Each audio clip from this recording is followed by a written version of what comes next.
This was Amsterdam not long ago. Oily scum on the water, garbage drifting past, Christmas trees tossed in after the holidays, chairs, carpets, even whole sofas sinking into the canals. Swimming here was unthinkable. Now that same harbour is home to the rebuilt Clipper and the tall ships of the Maritime Museum. And the water is clean enough for thousands to dive in for the Amsterdam City Swim, raising money for ALS. It's a huge turnaround, but it's also a reminder. Every year, cities around the world throw away 2 billion tons of waste. That's enough to cover the entire city of London in a layer of trash nearly 10 meters deep, or bury 3,000 NFL football stadiums in waste. In 2025, heat is breaking records everywhere, even in places built for winter. Canada is sweltering through 40-degree days. Northern Europe is seeing weeks without rain. In Siberia, forests are burning. Landfills stew in the heat, belching methane, a heat-trapping gas that works fast, while other pollution hangs in the air for generations, keeping the planet on boil.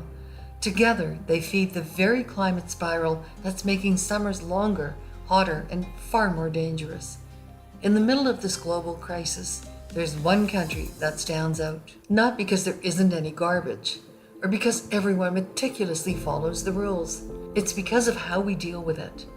The Netherlands runs one of the cleanest waste-to-energy networks on Earth, because people produce waste, because recycling isn't flawless, and that demands Dutch engineering at its best. Design. A system built to work with the reality that people everywhere throw away the same plastics, the same foam, the same stubborn, non-recyclable junk. So how did the Dutch turn garbage into heat and light? Most people don't even think about waste until the city goes on strike. Rare as that is here, but when it does, the difference is immediate. In Manchester's recent strike, garbage collection stopped, and within days the streets were lined with bags and crawling with rats. In the Netherlands, underground bins keep most of that mess out of sight, sealed, contained, and waiting for pickup, so even a delay doesn't turn public space into a dumping ground. This is one of the most densely populated countries in Europe, with over 17 million people living in a space smaller than Vancouver Island in Canada, but we squeeze 19 times more people into almost the same space. In the 1970s, Dutch cities, especially Amsterdam, a maze built entirely around water, were drowning in their own waste. There were Christmas trees, toys, foam, and even entire lazy boys in the canals. Public anger spilled out into the streets, and instead of just telling people to behave, the country took another route. They redesigned the system. To understand how the Netherlands turned garbage into energy, you have to start in Amsterdam in the days of open cesspits, night soil collectors, and the tonnenmannetjes hauling waste by hand through narrow canal streets. Amsterdam began 750 years ago as a small settlement on the Amstel River. To control flooding and who could cross, early builders raised a dam. Houses grew up on its banks, the crossing became a market square, and the town took its name, Amstel Redamme, the dam on the Amstel. The land was swampy, so expansion meant digging canals in half rings around the center. First came the Singel, which was once a city moat, then the Herengracht for the city's elite, the broader Keizersgracht for an emperor, and the outer Prinsengracht lined with warehouses and workshops. A medieval town became a planned city, each ring curving out like the growth rings of a tree. By the 1600s, cesspits were meant to hold sewage, but they filled with everything from broken pottery to dead animals. They were costly to build in Amsterdam's waterlogged ground, so the city looked the other way as people took shortcuts. Many homes had privy drains, open pipes that dumped straight into the nearest canal. For the poor, even a pipe was too much. Chamber pots were emptied out the window any time of day with no warning, just a splash and a prayer no one was below. The idea was simple. Tides would wash it all away, but the more canals the city dug, the slower they flowed. Only the Amstel fed them. Built on thousands of wooden pylons, Amsterdam couldn't bury its waste, and its current was too sluggish to clear the filth. Waste piled up, the water stopped moving, and the shortcut stopped working. The city turned to tonnenmannetjes, night workers hauling away barrels of feces by hand, followed by garbage barges.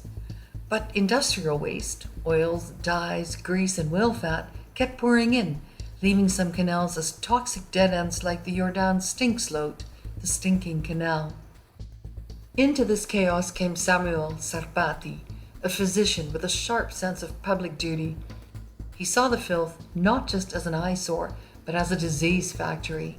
In 1847, he set about creating one of Amsterdam's first organized waste collection systems, replacing the haphazard, inconsistent tonnenmannetjes with a schedule, a route, a plan. No more waiting for the River Amstel tides. In hindsight, my father must have driven us down Sarpatistraat 100 times. No airco, windows half open, the smell of the city drifting in. It was just another street to me then. I recognized it on Google Earth, although it looks much cleaner and greener now. As a kid, I never knew the Sarpati was a real person, an important one at that. A few decades later, Charles Lenoir entered the picture, an engineer with a taste for bold ideas. He tackled human waste head-on. His answer was a sealed, air-powered sewer network that sucked waste through underground pipes, keeping it out of the canals entirely. It was costly, ambitious, and decades ahead of its time, but it proved that Amsterdam could engineer its way out of centuries of filth. But progress didn't come in a straight line. Sarpati died young, Lenoir's system never went citywide, and the old habits crept back. Waste still found its way into the canals. The city grew faster than its infrastructure. It would take decades and entirely new technology before Amsterdam truly escaped the stench. From the 1930s to the 70s, Amsterdam's waste system was crude and filthy. Crews shoveled trash by hand, scraps, ash, rotting food, guessing what could be reused. Recycling existed on paper, but barely worked. Sewage was out of sight, piped underground, but garbage, it was everywhere. Most of it went to dumps on the city's edge or into low-tech incinerators that spat soot and toxic fumes into the air. Those plumes carried dioxins, chemicals later linked to cancer and birth defects, along with mercury settling into the soil and water. The landfills kept rising, reshaping the skyline and stinking up the wind.